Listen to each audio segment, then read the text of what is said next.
The afternoon sun hung low over the prairie, casting long shadows across the dusty earth, and Sarah Mitchell found herself in a situation she never could have imagined when she rode out that morning.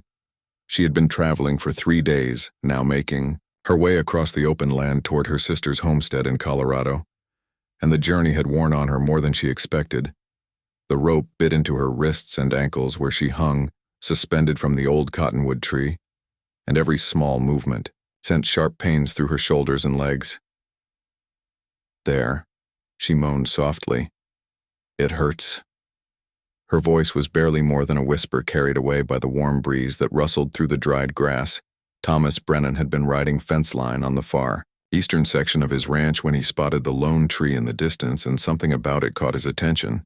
He was a man of 58 years with weathered hands and a face lined by decades of sun and wind, and he had learned long ago to trust his instincts about things that seemed out of place.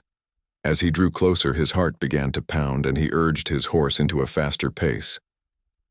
The woman hanging from the tree was young enough to be his daughter, and the sight of her there bound and helpless made his blood run cold.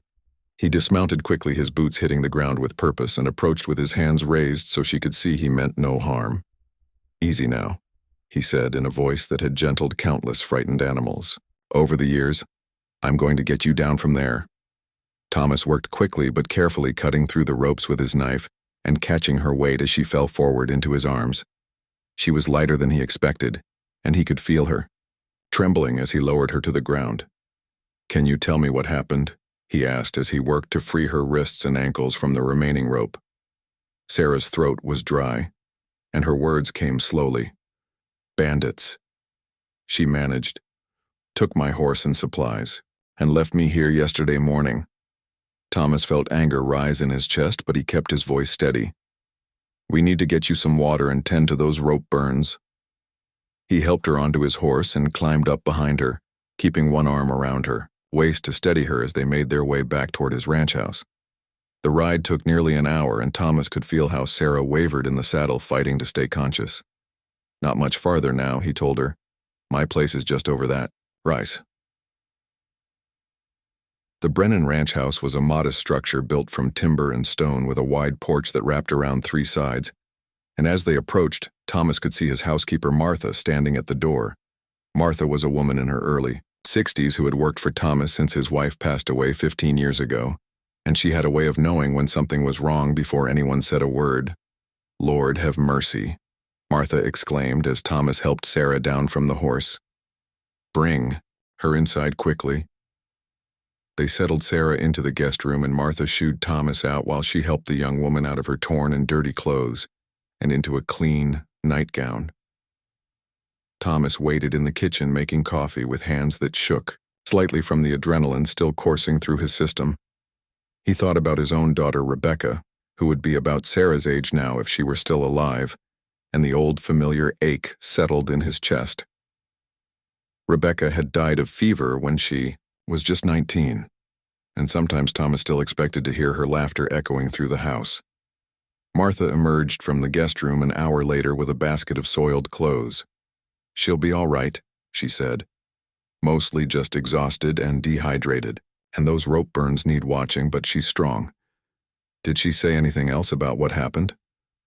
Thomas asked. Martha shook her head.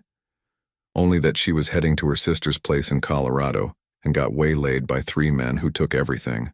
She had Thomas stood and walked to the window looking out over his land. "She can stay here as long as she needs to recover."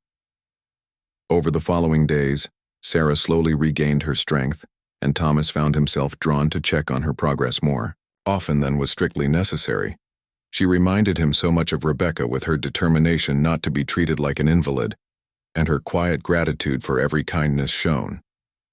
On the 4th day, Sarah emerged from the guest room dressed in one of Martha's simpler dresses and joined them for breakfast at the kitchen table. "I need to find a way to repay you for your hospitality," she said, looking directly at Thomas with clear gray eyes. "I have no money, but I can work." Thomas waved his hand dismissively. "You need to rest and heal, and we can talk about the future when you're stronger." But Sarah was insistent. "I'm stronger than I look, Mr. Brennan, and sitting idle doesn't suit me." So they compromised, and Sarah began helping Martha with light household tasks, and as the days turned into weeks, she became part of the rhythm of ranch life. Thomas found himself looking forward to meals when Sarah would share stories of her childhood growing up on a small farm in Missouri, and her decision to head west after her parents passed away. My sister Emma married a farmer out in Colorado. Sarah explained one evening as they sat on the porch watching the sunset. And she's been writing to me for 2 years asking me to come and live with them. You must have been close, Thomas said. Sarah nodded. She's the only family I have left, and I promised her I would come, but now...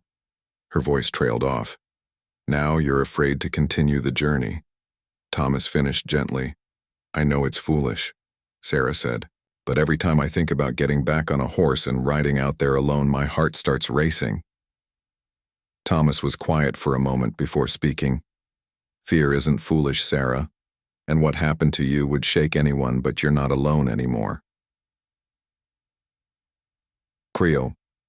Words hung in the air between them, carrying more weight than Thomas had intended as autumn deepened into winter.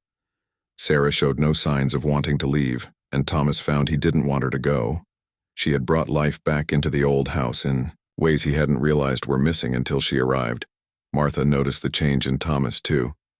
And one morning while they were alone in the kitchen, she said, "You're smiling more these days." Thomas looked up from his coffee. "Am I?" "You know you are," Martha said with a knowing look. "That girl has been good for you, Tom."